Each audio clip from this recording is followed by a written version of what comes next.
ಪ್ರೀತಿಯ ಸ್ಪರ್ಧಾ ಮಿತ್ರರೇ, ಎಲ್ಲರಿಗೂ ನಮಸ್ಕಾರ ಮತ್ತು ಕನ್ನಡ ಜಿಕೆ ವರ್ಲ್ಡ್ ಯೂಟ್ಯೂಬ್ ಚಾನಲ್ಗೆ ಸ್ವಾಗತ. ಬಹಳಷ್ಟು ದಿನಗಳಾದ ನಂತರ ಹಲವಾರು ವಿಚಾರಗಳನ್ನು ಇಟ್ಕೊಂಡು PC ಮತ್ತು PSI ಆಗಲೇಬೇಕು ಎಂದು ಹಠ ಹಿಡಿದು ಕುಳಿತು ಕನಸು ಕಾಣುತ್ತಿರುವ ಮನಸ್ಸುಗಳಿಗೆ ನನ್ನ ಸ್ಪರ್ಧಾ ಅನುಭವವನ್ನು ಕೆಲವಿಷ್ಟು ವಿಡಿಯೋಗಳ ಮೂಲಕ ಹಂಚಿ ಆತ್ಮವಿಶ್ವಾಸ ತುಂಬುವ ಪ್ರಯತ್ನ ಮಾಡುತ್ತಿದ್ದೇನೆ. ಈ ಪ್ರಯತ್ನವು ನಿಮಗೆ ಇಷ್ಟವಾದರೆ ಲೈಕ್ ಮಾಡಿ. ಹೊಸ ವಿಡಿಯೋದ ನೋಟಿಫಿಕೇಶನ್ ನಿಮಗೆ ಬೇಕು ಅಂತಂದರೆ ಸಬ್ಸ್ಕ್ರೈಬ್ ಆಗಿ, ಪಕ್ಕದಲ್ಲಿರುವಂತಹ ಬೆಲ್ ಬಟನ್ನನ್ನು ಪ್ರೆಸ್ ಮಾಡಿ. ಇನ್ನು ಈ ವಿಡಿಯೋ ನಿಮಗೆ ತುಂಬ ಇಷ್ಟ ಆಗಿ ನಿಮ್ಮ ಸ್ನೇಹಿತರಿಗೂ ಸಹಿತ ಇದು ಅನುಕೂಲ ಮಾಡಿಕೊಡುತ್ತೆ ಅಂತ ಅನಿಸಿದರೆ ಇದನ್ನು ಶೇರ್ ಮಾಡಿ. ಇವತ್ತು ನಾನು PC ಮತ್ತು PSIಗೆ ಸಂಬಂಧಿಸಿದ ಮತ್ತು ಇತರೆ ಸ್ಪರ್ಧಾತ್ಮಕ ಪರೀಕ್ಷೆಗಳಿಗೆ ಬಹಳಷ್ಟು ಅಚ್ಚುಕಟ್ಟಾಗಿ ಅಧ್ಯಯನ ಮಾಡಿ ಪರೀಕ್ಷೆ ಬರೀಲಿಕ್ಕೆ ಹೊರಟಿರುವಂತಹ ವಿದ್ಯಾರ್ಥಿಗಳು ತಿಳಿದುಕೊಳ್ಳಲೇಬೇಕಾದಂತಹ ವಿಷಯವನ್ನು ಚರ್ಚಿಸುತ್ತಿದ್ದೇನೆ. ಸ್ಪರ್ಧಾ ಮಿತ್ರರೇ,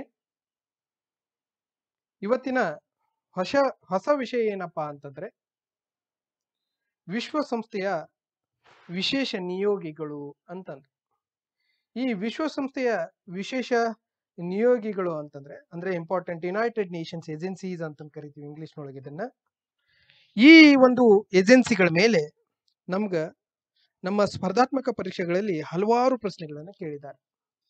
ಏನೇನು ಕೇಳಿದ್ದಾರೆ ಇದುವರೆಗೂ ಅಂತಂದ್ರೆ, ಯುನೆಸ್ಕೋದ ಅಬ್ರಿವೇಷನ್ ಏನು, ILOದ ಕೇಂದ್ರ ಕಚೇರಿ ಎಲ್ಲಿ ಬರ್ತೈತಿ, 1969 ನೊಬೆಲ್ ಶಾಂತಿ ಪ್ರಶಸ್ತಿಯನ್ನು ಪಡೆದಂತಹ ವಿಶ್ವಸಂಸ್ಥೆಯ ಅಧೀನ ಸಂಸ್ಥೆ ಯಾವುದು, ಈ ಒಂದು ಯುನೆಸ್ಕೋ ಕೇಂದ್ರ ಕಚೇರಿ ಎಲ್ಲೈತಿ, ಹೀಗೆ ಹಲವಾರು ಪ್ರಶ್ನೆಗಳನ್ನು ಕೇಳ್ಕೊಂತ ಬಂದಿದ್ದಾರೆ. ನಮ್ಗೆ ಎಲ್ಲ ಓದಿದ್ದೀನಿ ಅಂತ ಅನಿಸ್ತಿರುತ್ತೆ, ಆದ್ರೆ ಆನ್ಸರ್ ಮಾಡುವಲ್ಲಿ ಸ್ವಲ್ಪ ಪ್ರಮಾಣದ ತಪ್ಪುಗಳನ್ನು ಮಾಡಿ ನಾವು ಅಂಕಗಳನ್ನು ಪಡೆಯಲು ವಿಫಲರಾಗಿಬಿಟ್ಟಿರ್ತೀವಿ. ಆ ಒಂದು ಅಂಕವೂ ಸಹಿತ ಮಿಸ್ ಆಗಬಾರ್ದು ಅನ್ನುವಂಥ ಉದ್ದೇಶ ಇಟ್ಕೊಂಡು ಈ ಒಂದು ವಿಡಿಯೋನ ನಿಮ್ಮ ಮುಂದೆ ಸಾದರಪಡಿಸ್ತಾ ಇದ್ದೀನಿ. ಈಗ ಎರಡನೇ ಅಂಶಕ್ಕೆ ಹೋಗ್ತಾ ಇದ್ದೀನಿ. ಅಂತಾರಾಷ್ಟ್ರೀಯ ಕಾರ್ಮಿಕ ಸಂಸ್ಥೆ, ಇದನ್ನ ಇಂಗ್ಲಿಷ್ನೊಳಗ ಇಂಟರ್ನ್ಯಾಷನಲ್ ಲೇಬರ್ ಆರ್ಗನೈಜೇಷನ್ ಅಂತ ಕರೀತಾರೆ. ಇಂಟರ್ನ್ಯಾಷನಲ್ ಲೇಬರ್ ಆರ್ಗನೈಜೇಷನ್ ಅಂದ್ರ ILO ಅಂತ ಕರೀತಾರೆ. ILO ಅಂತಂದ್ರ ಹೇಳ್ತಾ ಇದ್ದೀನಿ, ILO ಅಂತಂದ್ರೆ ಇಂಟರ್ನ್ಯಾಷನಲ್ ಲೇಬರ್ ಆರ್ಗನೈಜೇಷನ್. ಈ ಒಂದು ಸಂಸ್ಥೆ ಯಾವಾಗ ಸ್ಥಾಪನೆ ಆಯಿತು ಅಂತ ನಿಮಗೆ ಕ್ವಶನ್ ಕೇಳ್ಬೋದು. ಈ ಸಂಸ್ಥೆ ಸ್ಥಾಪನೆ ಆಗಿದ್ದು ಏಪ್ರಿಲ್ 11, 1919. ಅಂತಾರಾಷ್ಟ್ರೀಯ ಕಾರ್ಮಿಕ ಸಂಸ್ಥೆಯ ಕೇಂದ್ರ ಕಚೇರಿ ಎಲ್ಲಿದೆ ಅಂತ ನಿಮಗೆ ಕ್ವಶನ್ ಕೇಳ್ಬೋದು. ಇದರ ಕೇಂದ್ರ ಕಚೇರಿ ಸ್ವಿಟ್ಜರ್ಲ್ಯಾಂಡಿನ ಜಿನೇವಾದೊಳಗಿದೆ. ಈ ಅಂತಾರಾಷ್ಟ್ರೀಯ ಕಾರ್ಮಿಕ ಸಂಸ್ಥೆ ಸ್ಥಾಪಿತ ಸಂದರ್ಭದೊಳಗ ಆ ಒಂದು ಸಂಸ್ಥೆಯ ಮುಖ್ಯಸ್ಥರಾಗಿ ಯಾರು ಕಾರ್ಯನಿರ್ವಹಿಸಿದ್ರು, ಮೊದಲ ಮುಖ್ಯಸ್ಥರು ಯಾರು ಅಂತ ನಿಮ್ಗೆ ಕ್ವಶನ್ ಕೇಳ್ಬೋದು. ಆಲ್ಬರ್ಟ್ ಥಾಮಸ್ ಅನ್ನುವಂಥವ್ರು, ಇವರು ಫ್ರಾನ್ಸ್ ದೇಶದವರು. ಅಂತಾರಾಷ್ಟ್ರೀಯ ಕಾರ್ಮಿಕ ಸಂಸ್ಥೆಯ ಪ್ರಸ್ತುತ ಮುಖ್ಯಸ್ಥರು ಯಾರಿದ್ದಾರೆ, ಡೈರೆಕ್ಟರ್ ಜನರಲ್ ಯಾರಿದ್ದಾರೆ ಅಂತ ನಿಮ್ ಕ್ವಶನ್ ಕೇಳ್ಬೋದು. ಗೈ ರೈಡರ್ ಅಂತಂದಿದ್ದಾರೆ, ಇವರು ಬ್ರಿಟನ್ ದೇಶದವರು. ಈ ಅಂತಾರಾಷ್ಟ್ರೀಯ ಕಾರ್ಮಿಕ ಸಂಸ್ಥೆಯ ಸದಸ್ಯತ್ವವನ್ನು ಹೊಂದಿರುವಂತಹ ರಾಷ್ಟ್ರಗಳ ಸಂಖ್ಯೆ ಎಷ್ಟು ಅಂತ ನಿಮಗೆ ಕ್ವಶನ್ ಕೇಳ್ಬೋದು.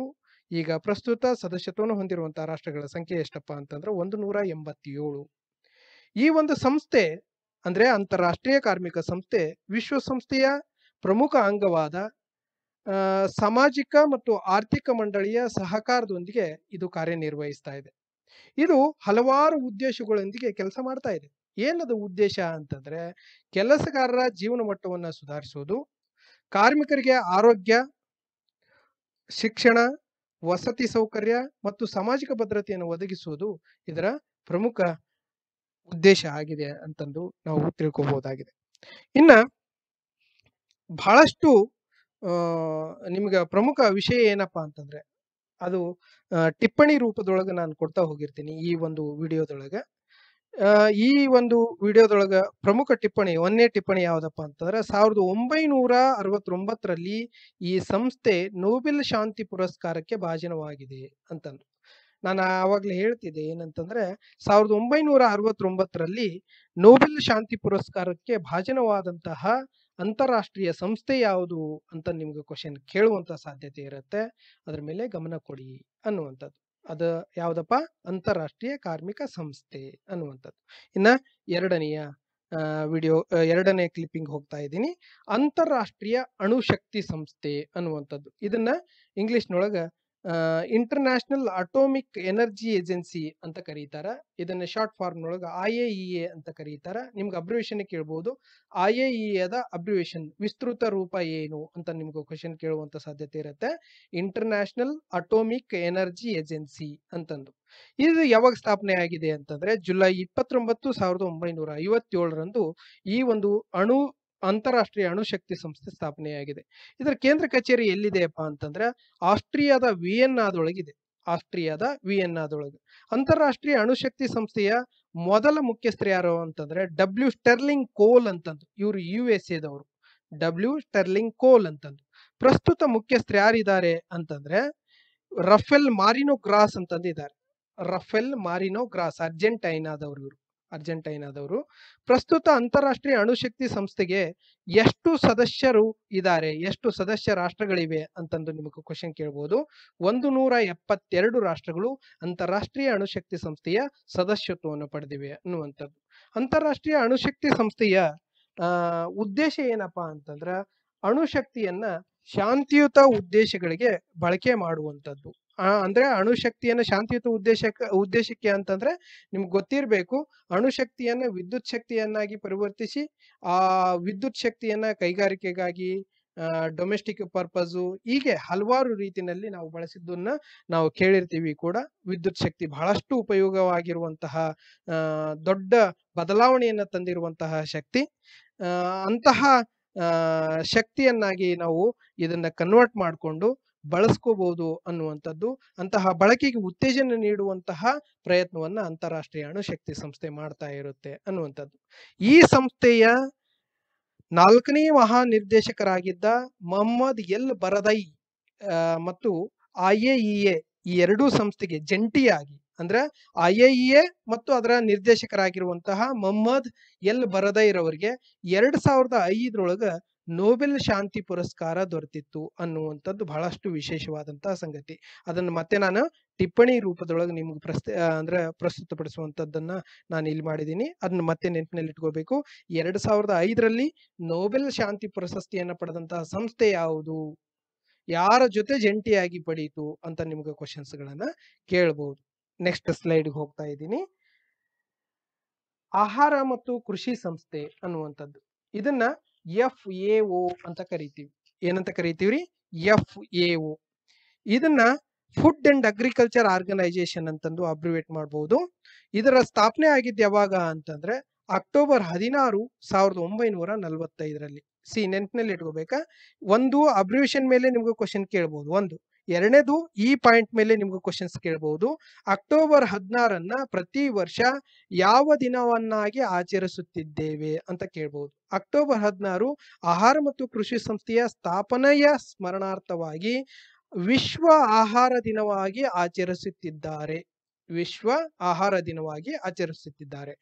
ಆಹಾರ ಮತ್ತು ಕೃಷಿ ಸಂಸ್ಥೆಯ ಕೇಂದ್ರ ಕಚೇರಿ ಎಲ್ಲಿದೆ ಅಂತ ನಿಮ್ಗೆ ಕ್ವಶನ್ ಕೇಳಬಹುದು. ರೋಮ್ನಲ್ಲಿದೆ. ಅದು ಇಟಲಿಯ ರೋಮ್ನಲ್ಲಿದೆ. ಈ ಆಹಾರ ಮತ್ತು ಕೃಷಿ ಸಂಸ್ಥೆಯ ಮೊದಲ ಮುಖ್ಯಸ್ಥರು ಯಾರು ಅಂತ ಕ್ವಶನ್ ಕೇಳಬಹುದು. ಜಾನ್ ಬಾಯ್ಡ್ ಓರ್ ಅನ್ನುವಂಥವ್ರು ಸ್ಕಾಟ್ಲೆಂಡ್ನವರು. ಮತ್ತು ಈ ಸಂಸ್ಥೆಯ ಪ್ರಸ್ತುತ ಮುಖ್ಯಸ್ಥರು ಯಾರಿದ್ದಾರೆ? ಕ್ಯೂ ಡೊಂಗು ಅನ್ನುವಂಥವ್ರು ಇದ್ದಾರೆ. ಅವರು ಚೀನಾ ದೇಶದವರು.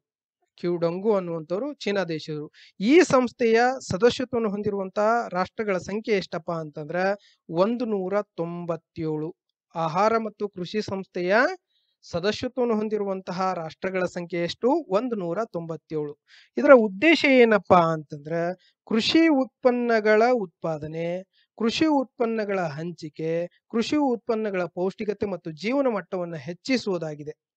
ಮತ್ತು ಗ್ರಾಮೀಣ ಜನರ ಸರ್ವತೋಮುಖ ಅಭಿವೃದ್ಧಿಯನ್ನು ಸಾಧಿಸುವುದು ಸಹಿತ ಆಹಾರ ಮತ್ತು ಕೃಷಿ ಸಂಸ್ಥೆಯ ಪ್ರಮುಖ ಉದ್ದೇಶಗಳಲ್ಲಿ ಒಂದು. ಇನ್ನ ಇದಕ್ಕೆ ಟಿಪ್ಪಣಿ ರೂಪದೊಳಗ ಹಲವಾರು ವಿಚಾರಗಳದಾವ. ಅವುಗಳನ್ನ ನಾವು ಒಂದೊಂದಾಗಿ ಗಮನಿಸ್ತಾ ಹೋಗೋಣ. ಈ ಒಂದು ಸಂಸ್ಥೆಯ ಪ್ರಮುಖ ವಿಚಾರ ಏನಪ್ಪಾ ಅಂತಂದ್ರೆ ಈ ಸಂಸ್ಥೆಗೆ ಮುಖ್ಯಸ್ಥರಾಗಿ ಕಾರ್ಯನಿರ್ವಹಿಸಿದ ಪ್ರಥಮ ಭಾರತೀಯ ಯಾರು ಅಂತ ನಿಮಗೆ ಕ್ವಶನ್ಸ್ ಗಳನ್ನ ಕೇಳಬಹುದು. ಈ ಸಂಸ್ಥೆಗೆ ಅಂದ್ರೆ ಆಹಾರ ಮತ್ತು ಕೃಷಿ ಸಂಸ್ಥೆಗೆ ಮುಖ್ಯಸ್ಥರಾಗಿ ಕಾರ್ಯನಿರ್ವಹಿಸಿದ ಪ್ರಥಮ ಭಾರತೀಯ ಬಿನಯ್ ರಂಜನ್ ಸೇನ್ ಅಂತಂದು 1956ರಿಂದ 67ರವರೆಗೂ ಇವರು ಮುಖ್ಯಸ್ಥರಾಗಿ ಕಾರ್ಯನಿರ್ವಹಿಸಿದ್ದಾರೆ. ಈ ಸಂಸ್ಥೆ 2020ಕ್ಕೆ 75ನೆಯ ವರ್ಷಾಚರಣೆಯನ್ನ ಆಚರಿಸಿತು. ಈ ಸಂಸ್ಥೆ 2020ಕ್ಕೆ 75ನೇ ವರ್ಷಾಚರಣೆಯನ್ನು ಆಚರಿಸಿತು.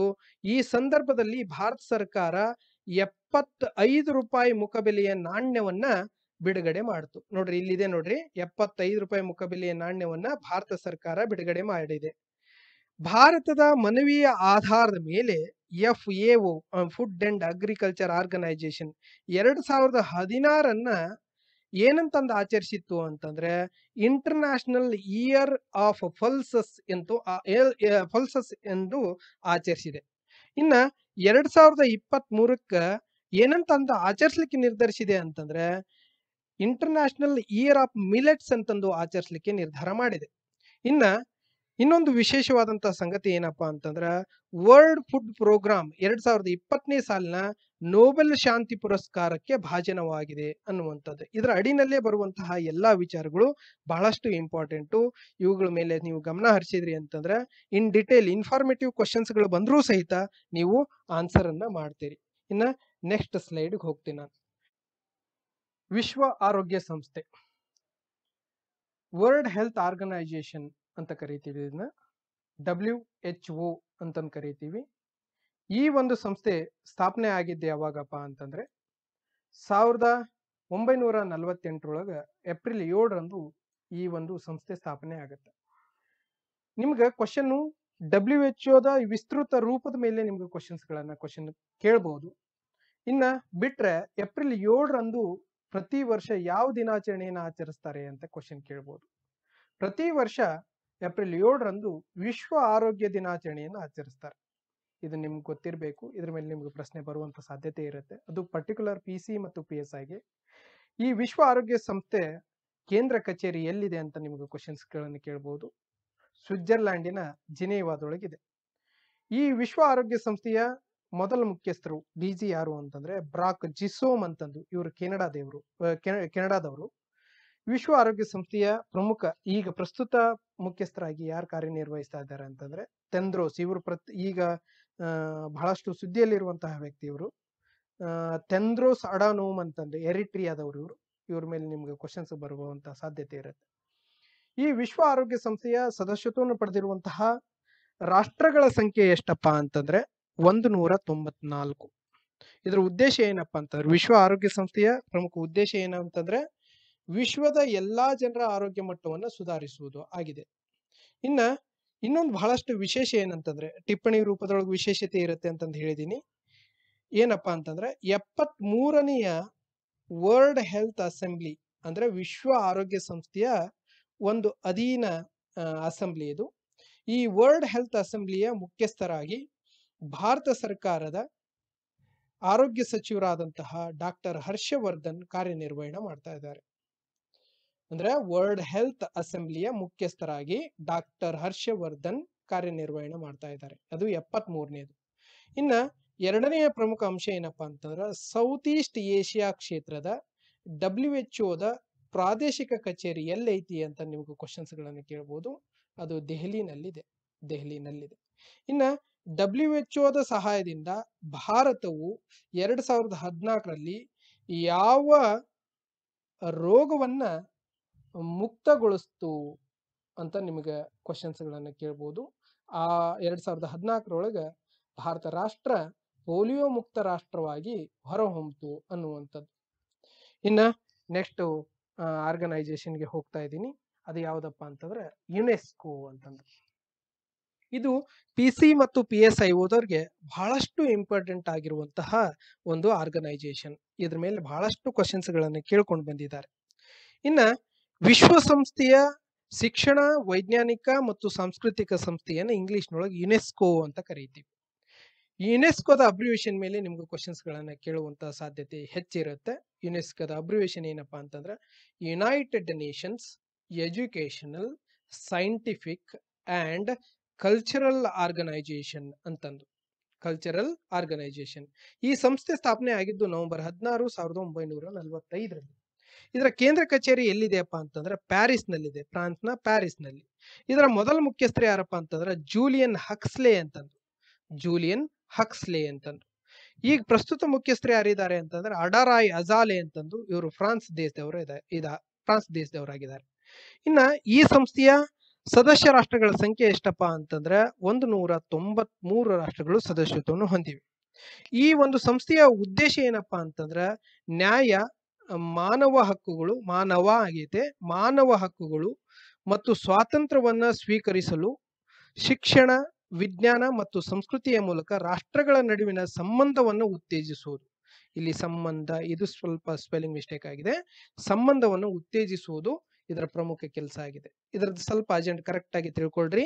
ನ್ಯಾಯ, ಮಾನವ ಹಕ್ಕುಗಳು ಮತ್ತು ಸ್ವಾತಂತ್ರ್ಯವನ್ನ ಸ್ವೀಕರಿಸಲು ಶಿಕ್ಷಣ ಮತ್ತು ವಿಜ್ಞಾನ ಮತ್ತು ಸಂಸ್ಕೃತಿಯ ಮೂಲಕ ರಾಷ್ಟ್ರಗಳ ನಡುವಿನ ಸಂಬಂಧವನ್ನು ಉತ್ತೇಜಿಸುವುದು ಈ ಸಂಸ್ಥೆಯ ಪ್ರಮುಖ ಕಾರ್ಯವಾಗಿದೆ, ಪ್ರಮುಖ ಉದ್ದೇಶವಾಗಿದೆ ಅನ್ನುವಂಥದ್ದನ್ನು ನಾವು ಗಮನಿಸಬೇಕು. ಇನ್ನ ಎರಡನೇ ಅಂದ್ರೆ ನೆಕ್ಸ್ಟ್ ವಿಚಾರಕ್ಕೆ ಹೋಗೋದಕ್ಕಿಂತ ಪೂರ್ವದೊಳಗ ಈ ಒಂದು ಸಂಸ್ಥೆಗೆ ಸಂಬಂಧಪಟ್ಟಂಗ ಕೆಲವಿಷ್ಟು ಪ್ರಮುಖ ವಿಚಾರಗಳದವ. ಅವುಗಳನ್ನ ಟಿಪ್ಪಣಿ ರೂಪದೊಳಗೆ ನಿಮ್ಮ ಮುಂದೆ ಪ್ರಸ್ತುತಪಡಿಸ್ತಾ ಇದ್ದೀನಿ. ಯುನೆಸ್ಕೋ ಸಂಸ್ಥೆ ಏನಿದೆ ಅಲ್ಲಪ್ಪ, ಈ ಯುನೆಸ್ಕೋ ಸಂಸ್ಥೆ ವಿಶ್ವ ಪಾರಂಪರಿಕ ಸ್ಥಳಗಳನ್ನ ಗುರುತಿಸಿ ಪಟ್ಟಿಯನ್ನ ಬಿಡುಗಡೆ ಮಾಡುತ್ತೆ. ಒಂದು ಅಧೀನ ಸಂಸ್ಥೆಯನ್ನು ಇಟ್ಕೊಂಡೈತಿ. ಇದರ ಅಧೀನಲ್ಲಿ ಇನ್ನೊಂದು ಸಂಸ್ಥೆ ಕೆಲಸ ಮಾಡ್ತಾ ಇರತ್ತ. ಆ ಸಂಸ್ಥೆ ಏನ್ ಮಾಡುತ್ತೆ ಅಂತಂದ್ರೆ ಪ್ರತಿ ವರ್ಷ ವಿಶ್ವ ಪಾರಂಪರಿಕ ಸ್ಥಳಗಳನ್ನ ಗುರುತಿಸಿ ಪಟ್ಟಿಯನ್ನ ಬಿಡುಗಡೆ ಮಾಡ್ತಾ ಹೋಗುತ್ತೆ. ಈ ಸಂಸ್ಥೆ ವಿಶ್ವದಲ್ಲಿ ಇದುವರೆಗೂ 1121 ಸ್ಥಳಗಳನ್ನ ಗುರುತಿಸಿದೆ. 1121 ಸ್ಥಳಗಳನ್ನು. ಅವುಗಳಲ್ಲಿ 869 ಸಾಂಸ್ಕೃತಿಕ ಹಿನ್ನೆಲೆಯನ್ನು ಹೊಂದ್ಯಾವ. 869. ಅದರೊಳಗ 213 ನೈಸರ್ಗಿಕ ಹಿನ್ನೆಲೆಯನ್ನು ಹೊಂದ್ಯಾವ. 39 ಮಿಶ್ರ ಸ್ಥಳಗಳನ್ನು ಹೊಂದಿವೆ ಅನ್ನುವಂಥದ್ದು. ನಿಮಗೆ ಕ್ವಶನ್ಸ್ ಗಳನ್ನು ಇದ್ರಗಳ ಮೇಲೆ ಕೇಳಬಹುದು, ಸ್ವಲ್ಪ ಗಮನ ಕೊಡ್ರಿ. ಇನ್ನ ಚೀನಾ ಮತ್ತು ಇಟಲಿ ದೇಶಗಳಲ್ಲಿ ಅತಿ ಹೆಚ್ಚು ಅಂದ್ರೆ 55 ಸ್ಥಳಗಳು ಈ ದೇಶಗಳಲ್ಲಿಯೇ ಗುರುತಿಸಲ್ಪಟ್ಟಿವೆ. ಅಂದ್ರೆ ವಿಶ್ವ ಪಾರಂಪರಿಕ ಸ್ಥಳಗಳ ಪಟ್ಟಿಗಳಲ್ಲಿ 55 ಸ್ಥಳಗಳನ್ನ ಹೊಂದಿರುವಂತ ರಾಷ್ಟ್ರಗಳು ಯಾವಪ್ಪ ಅಂತಂದ್ರೆ ಚೀನಾ ಮತ್ತು ಇಟಲಿ. ಭಾರತದೊಳಗೂ ಇದುವರೆಗೆ 38 ಸ್ಥಳಗಳನ್ನ ಗುರುತಿಸಲಾಗಿದೆ. 38. ಅದರೊಳಗ 30 ಸಾಂಸ್ಕೃತಿಕ ಹಿನ್ನೆಲೆಯನ್ನು ಹೊಂದ್ಯಾವ, 7 ನೈಸರ್ಗಿಕ ಹಿನ್ನೆಲೆ ಐತಿ, 1 ಮಾತ್ರ ಮಿಶ್ರ ಸ್ಥಳ ಇದೆ. ಅದು ಯಾವುದು ಅಂತ ನಿಮಗೆ ಕ್ವಶನ್ಸ್ ಗಳನ್ನು ಕೇಳಬಹುದು. ಕಾಂಚನಜುಂಗಾ ನ್ಯಾಷನಲ್ ಪಾರ್ಕ್ ಅಂತಂದು. ಇದು ಆಸಾಂನಲ್ಲಿ ಬರ್ತೈತಿ. ಇನ್ನ ಕರ್ನಾಟಕದಲ್ಲಿ ಇದುವರೆಗೂ 3 ಸ್ಥಳಗಳನ್ನು ಗುರುತಿಸಿದ್ದಾರೆ. 3 ಸ್ಥಳಗಳನ್ನು ವಿಶ್ವ ಪಾರಂಪರಿಕ ಪಟ್ಟಿನಲ್ಲಿ ಗುರುತಿಸುವಂತಹ ಪ್ರಯತ್ನ ಮಾಡಿದ್ದಾರೆ. ಅವುಗಳಲ್ಲಿ ಹಂಪಿ ಮೊದಲನೆಯದು. ಹಂಪಿಯನ್ನ 1986ರಲ್ಲಿ ವಿಶ್ವ ಪಾರಂಪರಿಕ ಪಟ್ಟಿನಲ್ಲಿ ಈ ಒಂದು ಹಂಪಿ ಸ್ಥಳ ಅಂದ್ರೆ ಒಂದು ಸ್ಥಳಾವಕಾಶವನ್ನು ಪಡೀತು ಅನ್ನುವಂಥದ್ದು. 1987ರೊಳಗ ಪಟ್ಟದಕಲ್ಲು ಪಡೀತು ಅನ್ನುವಂಥದ್ದು. ಇನ್ನ 2012ರೊಳಗೆ ಪಶ್ಚಿಮ ಘಟ್ಟ ಈ ವಿಶ್ವ ಪಾರಂಪರಿಕ ಸ್ಥಳಗಳ ಪಟ್ಟಿನಲ್ಲಿ ಸ್ಥಾನವನ್ನು ಪಡೀತು ಅನ್ನುವಂಥದ್ದು. ಇವುಗಳ ಮೇಲೆ ಕ್ವಶನ್ಸ್ ಗಳನ್ನು ಕೇಳಬಹುದು. ಅದು ಪರ್ಟಿಕ್ಯುಲರ್ PC ಮತ್ತು PSI ಓದೋರು ಸ್ವಲ್ಪ ಗಮನಿಸಬೇಕು ಅನ್ನುವಂಥದ್ದು. ಇನ್ನ ನೆಕ್ಸ್ಟ್ ಯುನೆಸೆಫ್ ಅಂತಂದು. ಯುನೆಸೆಫ್ದು ಸಹಿತ ಅಬ್ರಿವೇಶನ್ ಮೇಲೆ ನಿಮ್ಗೆ ಕ್ವಶನ್ಸ್ ಗಳನ್ನು ಕೇಳಬಹುದು. United Nations international children's emergency fund ಅಂತಂದು. ಇದನ್ನ ಕನ್ನಡದೊಳಗೆ ವಿಶ್ವಸಂಸ್ಥೆಯ ಅಂತಾರಾಷ್ಟ್ರೀಯ ಮಕ್ಕಳ ತುರ್ತು ನಿಧಿ ಅಂತ ಕರೀತಾರೆ. ಮಕ್ಕಳ ತುರ್ತು ನಿಧಿ. ಈ ಒಂದು ಸಂಸ್ಥೆ ಸ್ಥಾಪನೆ ಆಗಿದ್ದು ಯಾವಾಗ ಅಂತಂದ್ರೆ ಡಿಸೆಂಬರ್ 11, 1946ರಲ್ಲಿ. ಇದರ ಕೇಂದ್ರ ಕಚೇರಿ ಎಲ್ಲೈತಿ ಅಂತಂದ್ರೆ ನ್ಯೂಯಾರ್ಕ್ ನಲ್ಲಿ ಇದೆ. USA ನ್ಯೂಯಾರ್ಕ್ ನಲ್ಲಿ ಇದೆ. ಇದರ ಮೊದಲ ಮುಖ್ಯಸ್ಥರು ಯಾರು ಅಂತಂದ್ರೆ ಮೌರಿಸ್ ಫೇಟ್ ಅಂತಂದು. ಈಗ ಪ್ರಸ್ತುತ ಯಾರು ಮುಖ್ಯಸ್ಥರಾಗಿ ಕಾರ್ಯನಿರ್ವಹಿಸ್ತಾ ಇದ್ದಾರೆ ಅಂತಂದ್ರೆ ಹೆನ್ರಿಚ್ H4 ಅಂತಂದು. Heinrich H4. ಪ್ರಸ್ತುತ ಈ ಸಂಸ್ಥೆಯ ಸದಸ್ಯತ್ವವನ್ನು ಹೊಂದಿರುವಂತಹ ರಾಷ್ಟ್ರಗಳ ಸಂಖ್ಯೆ ಎಷ್ಟಪ್ಪ ಅಂತಂದ್ರೆ 192. ಇದರ ಉದ್ದೇಶ ಏನಪ್ಪಾ ಅಂತಂದ್ರೆ ಈ ಸಂಸ್ಥೆಯ ಉದ್ದೇಶ, ವಿಶ್ವಸಂಸ್ಥೆಯ ಅಂತಾರಾಷ್ಟ್ರೀಯ ಮಕ್ಕಳ ತುರ್ತು ನಿಧಿಯ ಉದ್ದೇಶ ಏನಂತಂದ್ರೆ ವಿಶ್ವದಾದ್ಯಂತ ಮಕ್ಕಳ ಹಿತರಕ್ಷಣೆ ಮಾಡೋದು, ಮುಖ್ಯವಾಗಿ ಅಭಿವೃದ್ಧಿ ಹೊಂದಿರದ ರಾಷ್ಟ್ರಗಳ ಮಕ್ಕಳ ಅವಶ್ಯಕತೆಗಳನ್ನು ಪೂರೈಸೋದು. ಇದ್ರ ಮೇಲೆ ಕೆಲವಷ್ಟು ಪ್ರಮುಖ ಅಂಶಗಳದಾವ, ಟಿಪ್ಪಣಿ ರೂಪದೊಳಗೆ ಕೊಡ್ತಾ ಇದ್ದೀನಿ. 1965ರಲ್ಲಿ ರಾಷ್ಟ್ರಗಳ ಮಧ್ಯೆ ಭ್ರಾತೃತ್ವ ಹೆಚ್ಚಿಸುವ ಕಾರ್ಯಕ್ಕಾಗಿ ಈ ಒಂದು ಸಂಸ್ಥೆಗೆ ನೊಬೆಲ್ ಶಾಂತಿ ಪುರಸ್ಕಾರ ದೊರೆಯಿತು ಅನ್ನುವಂಥದ್ದು. ನೊಬೆಲ್ ಶಾಂತಿ ಪುರಸ್ಕಾರ ಯಾವಾಗ? 1965ರಲ್ಲಿ ನೊಬೆಲ್ ಶಾಂತಿ ಪುರಸ್ಕಾರವನ್ನು ಪಡೆದಂತಹ ಸಂಸ್ಥೆ ಯಾವುದು ಅಂತ ನಿಮ್ಗೆ ಕ್ವಶನ್ ಕೇಳಬಹುದು. ಹಾಗಾಗಿ ನೆನಪಿನಲ್ಲಿ ಇಟ್ಕೋಬೇಕು. ಇನ್ನು 1989ರಲ್ಲಿ ಇಂದಿರಾ ಗಾಂಧಿ ಶಾಂತಿ ಪ್ರಶಸ್ತಿಗೆ ಭಾಜನವಾಗಿದೆ. ಇದು ಭಾರತದ ಒಂದು NGO ಕೊಡು ಮಾಡಲ್ಪಡುವಂತಹ ಒಂದು ಅಂತಾರಾಷ್ಟ್ರೀಯ ಪ್ರಶಸ್ತಿ. ಈ ಸಂಸ್ಥೆ ಈ ಒಂದು ಪ್ರಶಸ್ತಿಗೆ ಭಾಜನ ಆಗಿದೆ ಅನ್ನುವಂಥದ್ದನ್ನು ನಾವು ಗಮನಿಸಬೇಕು. ಇನ್ನ ನೆಕ್ಸ್ಟ್ ಸ್ಲೈಡ್ಗೆ ಹೋಗ್ತಾ ಇದ್ದೀನಿ. ವಿಶ್ವ ಹವಾಮಾನ ಸಂಸ್ಥೆ ಅಂತಂದ್ರೆ, ವಿಶ್ವ ಹವಾಮಾನ ಸಂಸ್ಥೆ ಇದನ್ನ WMO ಅಂತ ಕರೀತೀವಿ, ವರ್ಲ್ಡ್ ಮೆಟ್ರೋಲಾಜಿಕಲ್ ಆರ್ಗನೈಜೇಷನ್. ಈ ಒಂದು ಸಂಸ್ಥೆ ಸ್ಥಾಪನೆ ಆಗಿದ್ದು ಯಾವಾಗ ಅಂತಂದ್ರೆ ಮಾರ್ಚ್ 23, 1950ರಲ್ಲಿ ಅನ್ನುವಂಥದ್ದು. ಈ ಕಾರಣಕ್ಕಾಗಿನೇ ಈ ಒಂದು ಸಂಸ್ಥೆಯ ಸ್ಥಾಪನೆ ಸ್ಮರಣಾರ್ಥವಾಗಿ ಪ್ರತಿ ವರ್ಷ ಏನ್ ಮಾಡ್ತಾ ಇದ್ದೀರಿ ಅಂತಂದ್ರೆ ಮಾರ್ಚ್ 23ರಂದ ವಿಶ್ವ ಹವಾಮಾನ ದಿನಾಚರಣೆ ಅಂತಂದು ಆಚರಿಸ್ತೀವಿ. ವಿಶ್ವ ಹವಾಮಾನ ದಿನಾಚರಣೆ ಅಂತಂದು. ಈ ವಿಶ್ವ ಹವಾಮಾನ ಸಂಸ್ಥೆಯ ಕೇಂದ್ರ ಕಚೇರಿ ಎಲ್ಲಿ ಐತಿ ಅಂತಂದ್ರೆ ಸ್ವಿಟ್ಜರ್ಲೆಂಡಿನ ಜಿನೇವಾದೊಳಗೆ ಐತಿ. ಪ್ರಸ್ತುತ ಮುಖ್ಯಸ್ಥರು ಯಾರಿದ್ದಾರೆ ಈ ಸಂಸ್ಥೆದ್ದು ಅಂತ ಕ್ವಶನ್ ಕೇಳಬಹುದು. ಗೆರಾಲ್ಡ್ ಆಡ್ರಿನ್ ಅಂತಂದಿದ್ದಾರೆ, ಜರ್ಮನಿ ದೇಶದವರು ಇವರು. ಈ ಸಂಸ್ಥೆಯ ಸದಸ್ಯತ್ವ ಹೊಂದಿರುವಂತಹ ರಾಷ್ಟ್ರಗಳ ಸಂಖ್ಯೆ ಎಷ್ಟು ಅಂತ ಕ್ವಶನ್ ಕೇಳಬಹುದು. 193 ರಾಷ್ಟ್ರಗಳು ವಿಶ್ವ ಹವಾಮಾನ ಸಂಸ್ಥೆಯ ಸದಸ್ಯತ್ವವನ್ನು ಹೊಂದಿವೆ ಅಂತ.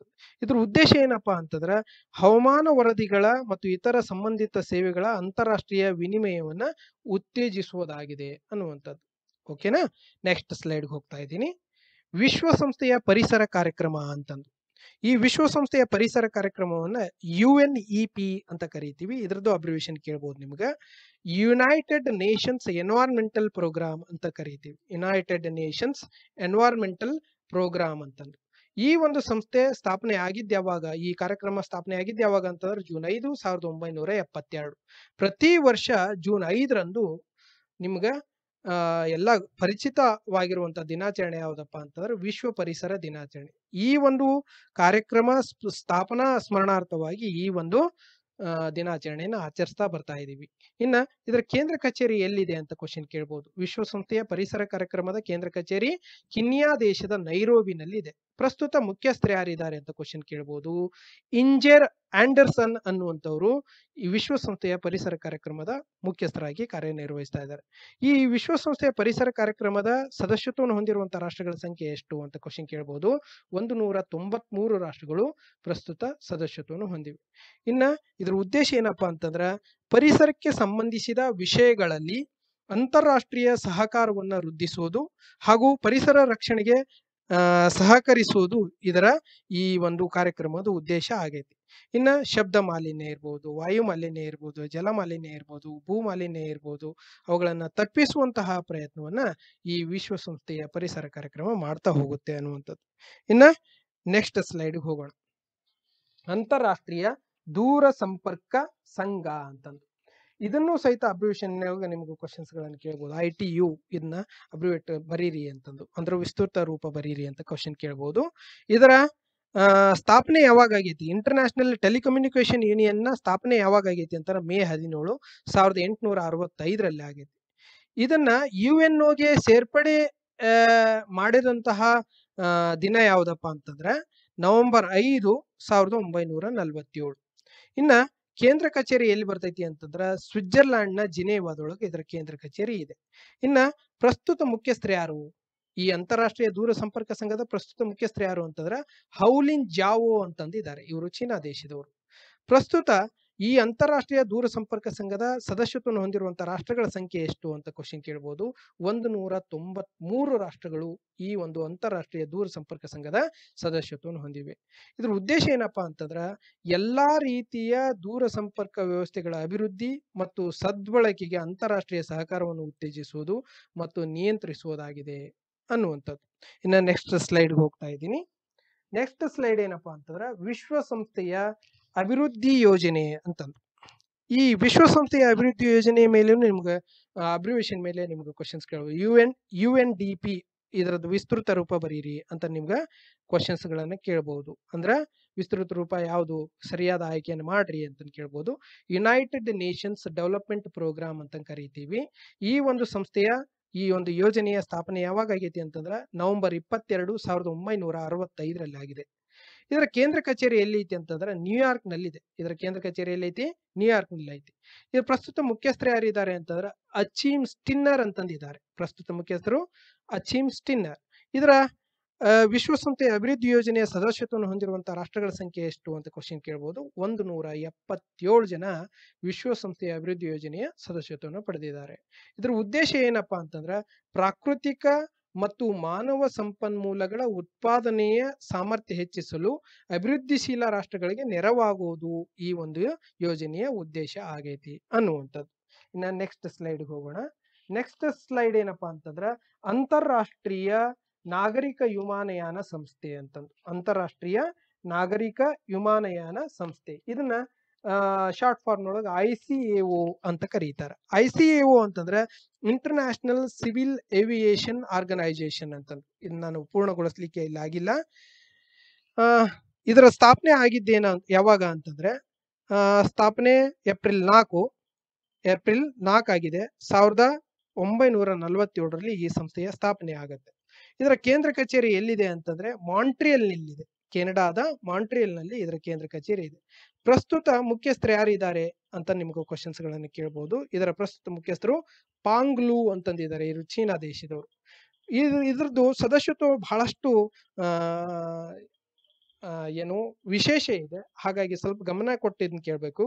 ಪ್ರತಿ 3 ವರ್ಷಕ್ಕೊಮ್ಮೆ ವಿಶ್ವಸಂಸ್ಥೆಯ ಸಾಮಾನ್ಯ ಸಭೆ ಈ ಸಂಸ್ಥೆಗೆ 36 ಸದಸ್ಯರಿರುವ 3 ಗುಂಪುಗಳನ್ನ ಆಯ್ಕೆ ಮಾಡುತ್ತೆ.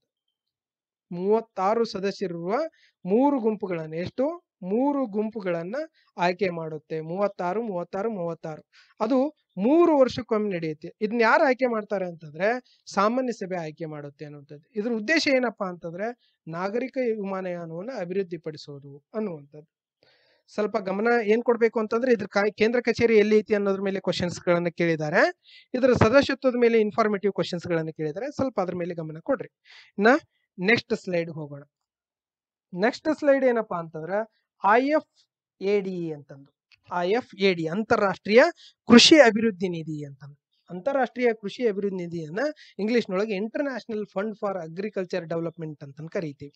ಇದ್ರದ್ದು ಅಬ್ರಿವೇಷನ್ ಮೇಲೆ ನಿಮ್ಗೆ ಕ್ವಶನ್ ಕೇಳ್ತಾರೆ. ಇದರ ಕೇಂದ್ರ ಕಚೇರಿ ಮೇಲೇನು ನಿಮ್ಗೆ ಕ್ವಶನ್ಸ್ ಗಳನ್ನು ಕೇಳ್ತಾರೆ. ಇದರ ಸ್ಥಾಪನೆ ಮೇಲೇನು ಕ್ವಶನ್ಸ್ ಗಳನ್ನ ಕೇಳ್ತಿರ್ತಾರೆ. ಇದ್ರ ಸ್ಥಾಪನೆ ಆಗಿದ್ದು ಯಾವಾಗ ಅಂತಂದ್ರೆ ಡಿಸೆಂಬರ್ 17, 1977ರಂದು ಈ ನಿಧಿ ಸ್ಥಾಪನೆ ಆಗುತ್ತೆ. ಈ ಕೇಂದ್ರ ಕಚೇರಿ ಎಲ್ಲಿ ಐತಿ ಅಂತಂದ್ರೆ ರೋಮ್ನೊಳಗೈತಿ. ಇಟಲಿ ದೇಶದ ರೋಮ್ ನಲ್ಲಿದೆ. ಪ್ರಸ್ತುತ ಇದ್ರದ್ದು ಮುಖ್ಯಸ್ಥರು ಯಾರಿದ್ದಾರೆ ಅಂತಂದ್ರೆ ಗಿಲ್ಬರ್ಟ್ ಹಂಗ್ಮೋ ಅಂತಂದಿದ್ದಾರೆ. ಹಂಗ್ಮೋ ತಗೋದಿಸಿದವರು. ಇವರು ಈಗ ಈ ಒಂದು ನಿಧಿಯನ್ನ ಸದ್ಬಳಕೆಗೆ ಅನುಕೂಲ ಮಾಡಿಕೊಡ್ಲಿಕ್ಕೆ 177 ರಾಷ್ಟ್ರಗಳು ಸದಸ್ಯತ್ವವನ್ನು ಪಡೆದಿವೆ. ಇದ್ರ ಉದ್ದೇಶ ಏನಪ್ಪಾ ಅಂತಂದ್ರೆ ಇದು ಭೂಮಿ ಮತ್ತು ನೀರಿನ ನಿರ್ವಹಣೆಯನ್ನು ಸುಧಾರಿಸುವ, ಗ್ರಾಮೀಣ ಮೂಲ ಸೌಕರ್ಯಗಳನ್ನು ಅಭಿವೃದ್ಧಿಪಡಿಸುವ, ರೈತರಿಗೆ ಹೆಚ್ಚು ಪರಿಣಾಮಕಾರಿಯಾದಂತಹ ತಂತ್ರಜ್ಞಾನಗಳಲ್ಲಿ ತರಬೇತಿ ನೀಡುವ ಮತ್ತು ಶಿಕ್ಷಣ ನೀಡುವ, ಹವಾಮಾನ ಬದಲಾವಣೆಯ ವಿರುದ್ಧ ಸ್ಥಿತಿಸ್ಥಾಪಕತ್ವವನ್ನು ನಿರ್ಮಿಸುವ, ಮಾರುಕಟ್ಟೆಯ ಪ್ರವೇಶವನ್ನು ಹೆಚ್ಚಿಸುವ, ಹೆಚ್ಚಿನದನ್ನು ನೀಡುವ ಉಪಕ್ರಮವನ್ನು ಪ್ರಾಯೋಜಿಸುವ ಉದ್ದೇಶವನ್ನ ಈ ಒಂದು ನಿಧಿ ಹೊಂದಿದೆ ಅನ್ನುವಂಥದ್ದು. ಇಷ್ಟು ಹೇಳ್ತಾ ಎಲ್ಲರಿಗೂ ವಂದನೆಗಳನ್ನ ಹೇಳ್ತಾ ಇದ್ದೀನಿ.